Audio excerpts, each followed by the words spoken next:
C'est fascinant parce que la santé, c'est dans la nourriture, dans l'agriculture, dans l'eau, qui est très important, dans l'habitation, les habitats, sains ou pas sains, dans le milieu rural ou ville, pas la même chose. Ça va de la biologie à tous les secteurs d'activité, c'est dans l'éducation, c'est partout.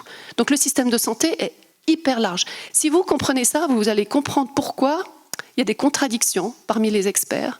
Et moi, je me retrouve censurée dans des conférences, alors que je fais ce que j'ai toujours fait, c'est que je prends ensemble les données, je mets les points d'interrogation et les hypothèses ensemble et j'ouvre le débat à ce qu'on a aujourd'hui comme un crime contre l'humanité. C'est une investigation criminelle d'ampleur incroyable. On n'a jamais vu ça avant. Enfin, on ne l'a jamais vu comme ça en tout cas. Il y a eu toujours des épidémies louches, mais celle-là, vraiment, elle est vraiment attestée comme déjà un mensonge global. Donc on a vraiment fait dans toute cette opération une affaire de peur parce que la santé, la vie, la mort, c'est le plus précieux bien que les gens ont. En fait, ils ont créé une pandémie qui n'a rien à voir avec le règlement sanitaire international, parce que normalement, on doit trouver le cas zéro.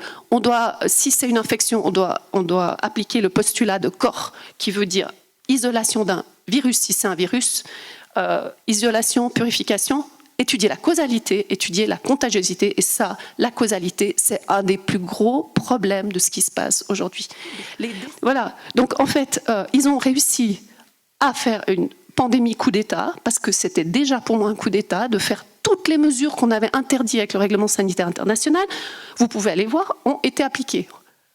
Casser le commerce, casser les voyages, casser la vie des gens. Et le règlement sanitaire, c'est exactement le contraire. C'est préserver les droits humains, préserver le commerce, préserver les voyages. La solution du défi, c'est The Great Reset ou The Great Awakening. Et il faut faire très attention à dire non. Et je vais encore dire juste ça. C'est qu'en fait, dans les sociétés secrètes, j'ai appris ça, c'est vraiment intéressant.